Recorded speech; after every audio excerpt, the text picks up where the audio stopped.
Hey, we're back. We are back and we are in our own countries. Did I post this to Facebook? I don't know. I don't know if I did. That's okay. I'll figure it out. If I We'll didn't, I'll fix it post it to later. Facebook afterwards. Yeah, it's all good.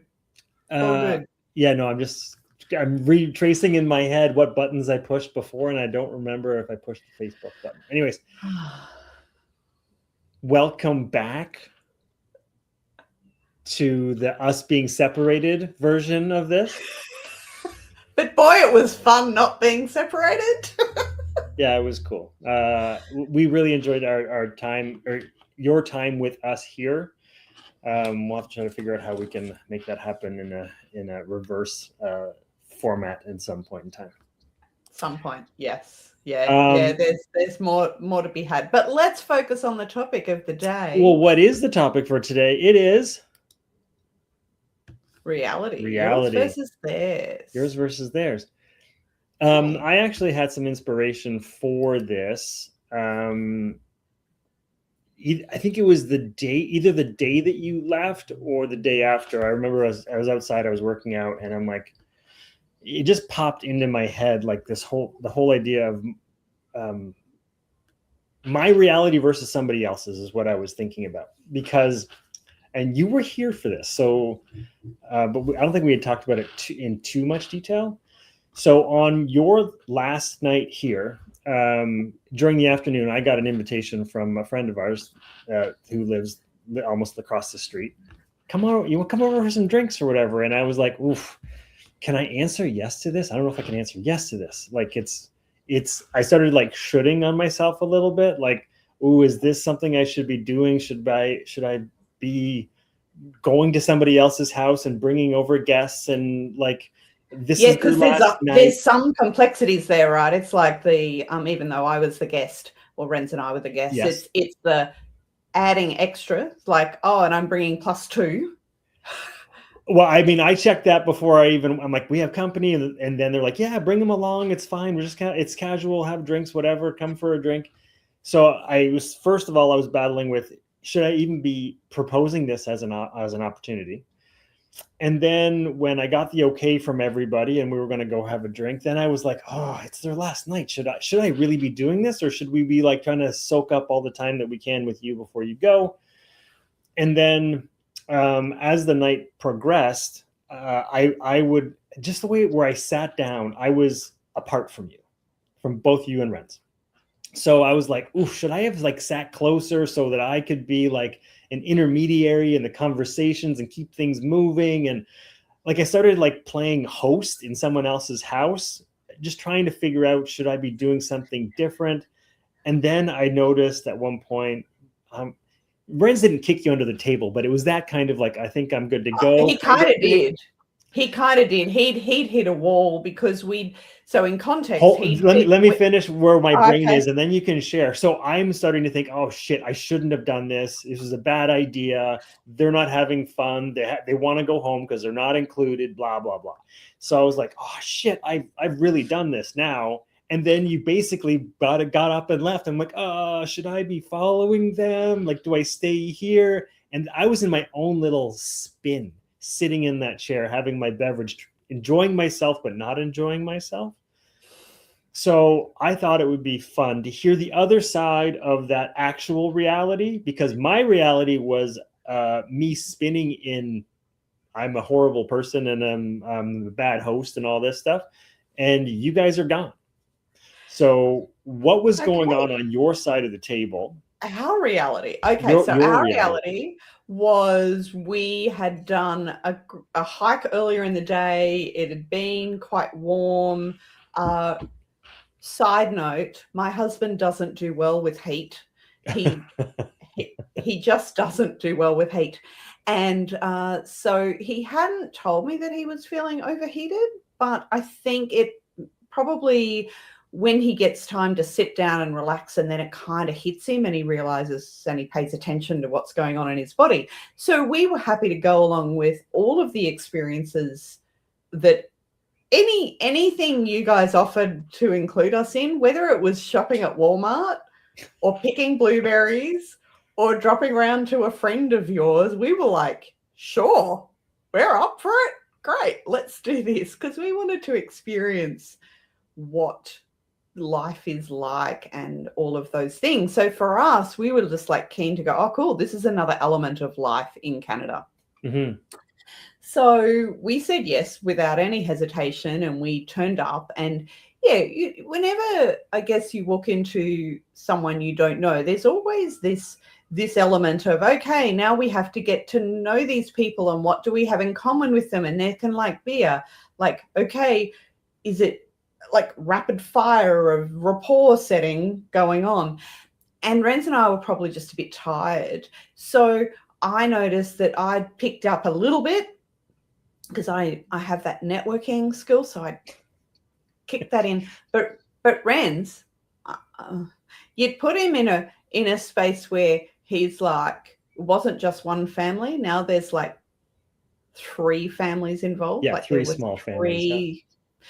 And so that was too much for him, because he didn't know who he just goes quiet, because he doesn't know how to deal with it. And so that was all right, because he got a little bit of interaction from a couple of the other guys, and then we moved chairs and the conversation kept going, and that was okay.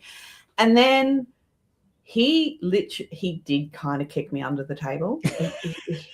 I've been the kick under the table guy. I know what that kick is. Yeah. And I was like, okay.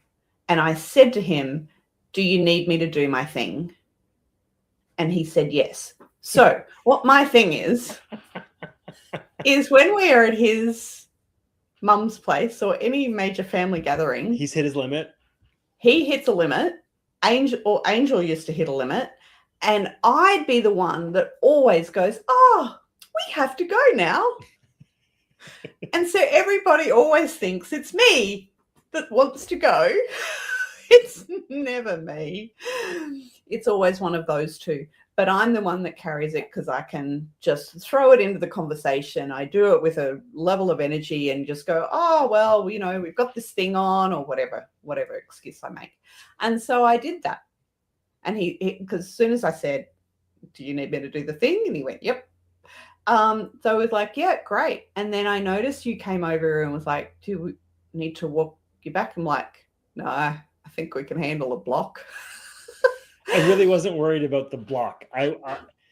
Just telling you what we went. So I wasn't off. So I do recognize the kick under the table, even if it was a verbal cue or whatever. However, I was thinking that it was maybe like a poor choice on my part, and that's where my reality was. So his reality was he was a little heat affected and almost like heat stress, essentially. So we then went. So then we got some bonuses when we left. So the rest of that for us was, we got to see more rabbits hopping across the front of the lawn, which any Aussie will tell you, particularly from Queensland, this is really novel. Like, we don't get to see rabbits because we're not allowed to have them as pets here in Queensland. Sure. And they're considered rodents out west. So they kind of get shot, really, or whatever. Like, it's a thing. It's a pest. Yeah. So we got to experience that. We went back to Orleans where we were staying, and then we actually went and got those fabulous ice creams again and experienced that as the final, what we did as our final evening in Canada. And what that gave us the opportunity to do was actually reflect a little about what we'd enjoyed and what we would want to do again, and all the things, all the conversation. And so actually our final evening was a really nice full stop to the week. And then we got to see you guys the following day anyway, because, we couldn't help ourselves and we came back and saw you. So it was, it was heat stress. Yeah. So I guess the difference between my reality and your reality is mine had no basis in reality. It was my version of events because of either, my past experiences that I've had or whatever, or when I've done the kick under the table, or if maybe I didn't feel included in a conversation. So it's like all of my baggage that I'm bringing through that is informing my view of things, but it doesn't necessarily match everybody's view of things. Yeah, and this is where this bringing of truth, like what is the truth? Because that was true for you in that experience, but it's not actually wasn't true for us. Yeah. And how often do we do this? Actually, when you all the time, that's why I'm bringing it up. That's exactly why I'm bringing it up. Because we did this. So Renz and I had this. I noticed that this happened to us on Monday this week because he had to go back to full-time work, and I was still gently embedding myself back into my workplace, which happens to be my house, and at my own pace, which is very different. And I sat there on the Monday before he left, and I was fishing for reassurance from him, because he was like, right, I've got to go to work and I'm doing this and I've got to call Matt, blah, blah, blah, blah, blah. And I'm like, do you realize, because of course he was supposed to realize this. I said, do you realize the mind discipline I have to have today? Because it's all well and good for you. You get to go back to work, have people you have to show up for work, because if you don't, then you'll have to tell them why you're not showing up. Me, I could sit in this house and not do anything all day, but I have to have the mindset to get up and get going and do the tasks and do the thing. And I was feeling like no one was understanding the mindset that I had to deal with. And we'd suddenly been in two different realities. He was just getting up and going to work, and I was fishing for this reassurance that I was having to do this great mindset juggle, and he needed to recognize it. He has no idea what that's like. And I was asking him to understand it, and not only understand it, but tell me how good of a job I was doing. Anyway, I said to him, I need a cheer squad. And he's like, I can't be your cheer squad. So we were confronted with it. But I think that's why it's important to have the conversation after. And maybe it would have been helpful to have it during. Whether I would have heard it or not is a different scenario. And that's probably why I got up with some sort of reassurance that I hadn't screwed this up somehow. But I did get a little bit of the heat story the following day, that you guys were just kind of burnt at the end of things. So yeah, just moral of the story, what's going on in your head is not necessarily, it's a version of reality, but you're making a lot of assumptions that are real. And I think you're right. It pulls on your own previous experiences. And to be honest, that's all we've kind of got to rely on in a lot of ways. We rely on our previous experiences to give us the truth of what's in front of us. I don't know that it's reliable, but it's what we do. It's what we know, or what we think we know. Yeah. But I think it's worthwhile testing. Yes. And realizing, and this becomes, I think, the trickier bit, is realizing what is our reality and what we need to fracture, how we need to fracture that. So, because it might be still some reality, but allowing us to know that that may not be the truth. Yeah, there's something I used to do, and I should probably do a bit more of it, is when you start to spiral for any reason, is to kind of like separate the facts versus the story. So facts being, we went, you left.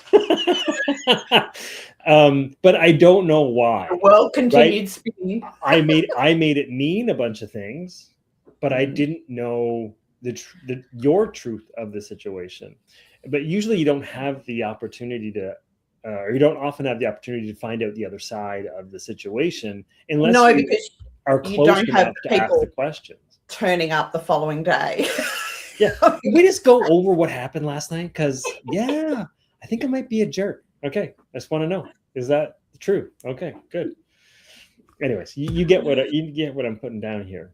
But yeah. Yeah, because often we make assumptions about circumstances. I mean, I've even done it on emails this week where I've received an email and I've gone, oh, that means this. Mm. Does it really? Or maybe I don't like, I got an email from PSA, which is not unusual, but I'm deliberately ignoring anything PSA related until next Monday. I've blocked next Monday to just do all of their work because I wanted to do I want to prioritize my own business. Funny that. So I got the email, and my truth in my head, which is not actually true, but anyway, the story was they need a response now. They didn't need a response now because I guarantee you nobody sent me a reminder email. I didn't respond to them. Nobody sent me a follow-up email, so nobody needed to know that day. They literally just sent me an email because it was convenient for them in that moment, and they will wait until I respond. I've been that guy where I went in on a weekend to catch up on some stuff, and I'm basically just trying to get the things off of this pile and put it onto that pile. I have zero expectation that it's coming back, but I just need to move it over so it's somebody else's responsibility. But I've been in that situation where you start getting emails back on that Saturday. You're like, yeah, didn't actually mean for you to answer it right now, but people are doing the same thing. So it's, there's a perception of like needing to be on all the time and responding, and maybe that's what I should be doing. I just happen to be in on the weekend. I'm just trying to get stuff off my plate. Answer when you can. I don't know. Maybe you need to lead with that. Yeah, maybe. I don't think head office will ever do that. They just want to know the thing. But I had to, because my first reaction was, oh, bloody hell, I have to respond to that thing. And I went, do I? Will the world stop spinning if I don't respond to this in the next 5 minutes? Probably not. Oh, that's right. I promised myself that I wasn't going to do any of that stuff until I was officially back. Yeah, am I officially back yet? No.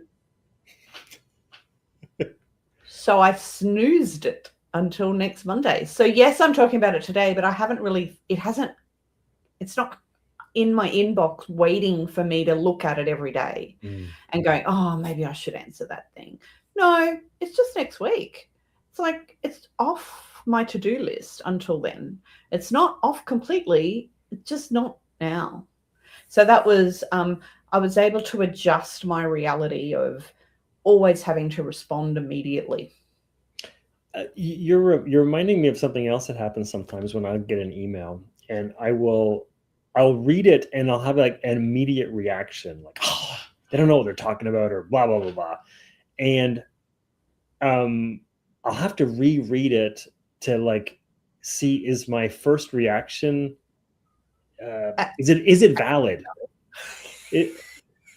I'm like, oh, I think they might be asking because they really don't know, not because they're ignorant, or anyways, something like that, where I've made a judgment call in the receiving of it. And I think what's going on is it's actually because in my reality, I'm already frustrated.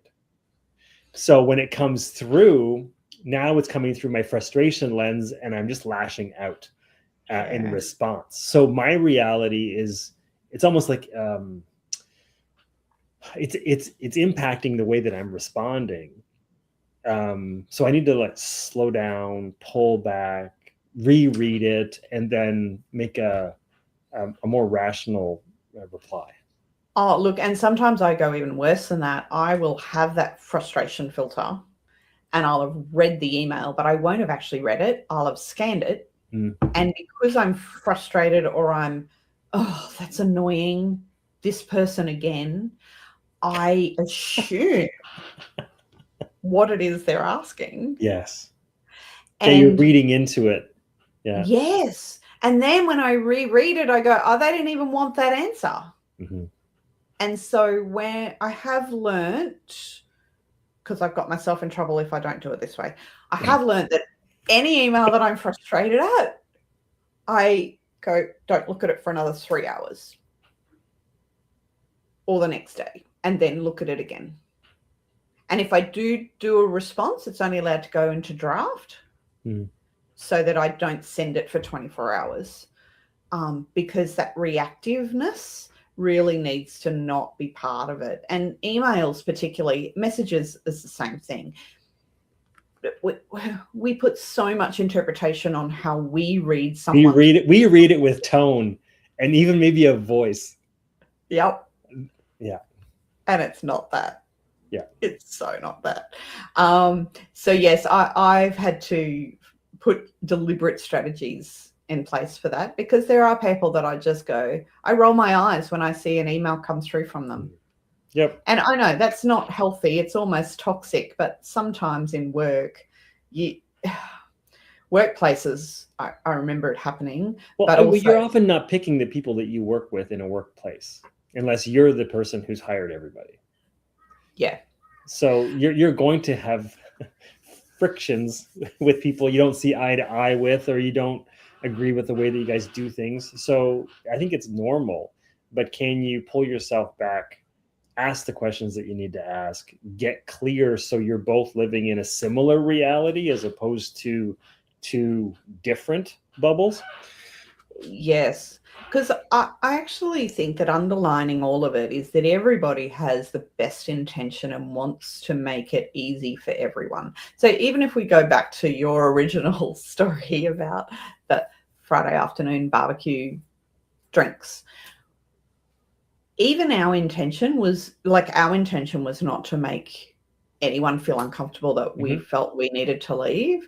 And so then we needed to find a way to do that with as much ease as possible, and yet also achieve our goal of being able to look after ourselves. And so, all that intention is put in place, which may or may not have completely landed in your reality. But nope, it did not. I wasn't open to it either. I was too busy being the jerk. Yeah. But but that intention is always there. Your intention was absolutely gold, and so was ours. And that was, what we what's always behind everything, I think, is good intention. It's very rare that you'll have the toxic intention. I would say yes. I would like to believe the best in everybody, as opposed to they're all out for themselves and they're selfish buggers. Or they think or it's about me. That's the other thing, right? Because it's usually not anything about me. Just because I'm annoyed at that email they sent me, it's not actually about me. It's not about you, but it's your interpretation of things. So it is kind of all about you. Yeah. So did we solve anything? Look, I think it's a lovely. I actually think that story is a really lovely story of how those two realities actually were able to be meshed, and there's nothing then lingering moving forward on that. Okay, I'm going to make that assumption about you, but that's my reality. Is that story that we were able to communicate that within a 12-hour window. Yes. And therefore it becomes a non-issue. Yeah, it deadened the perceived burden that I had on ruining things. So it was good to have anytime you can resolve something, just like you got to have a physical injury and you kind of ignore it. Oh, it's going to get better. Fine. You ignore it. And then all of a sudden before long, it's become something that's now you really have to take 6 weeks to repair or whatever. So yeah, this was something that could be kind of diagnosed early and gone, oh, that's just a bruise. That'll be fine. Or barely even a mark. The mark was my internal mark. Yeah, but there wasn't a big rupture of the relationship, whatever. So yeah. But there was not going to be a big rupture of this relationship. The amount what I'm getting at. I'm trying to. Yeah, I know, but the bending over backwards that you guys did, we just loved every moment. And there was nothing that could have disrupted that experience for us. You're too kind. Just to give you a bit of insight, since you've left, the cooking has gone downhill. We've stopped cooking. We've kind of run out of any kind of energy. It's been we've been slacking off a little bit since you left. Look, I can tell you that there's been, cooking hasn't been high on our agenda. I think the first cooking that Renz did really was a slow cooker that he did a couple of days ago, which then he did the whole prep of the salad that I mentioned. That's he's getting back into cooking this weekend. So good. It takes a bit. Yeah. So there we go. Cool. Have we solved the reality?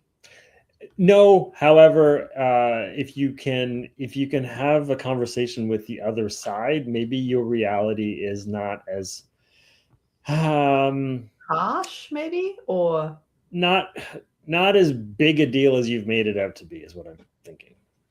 Yeah, definitely. Awesome. So ask your friend, did I screw up or not? Cool. Great.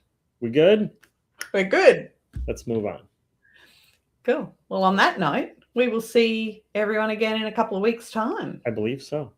Cool. Take care, everybody. We'll see you then. Bye.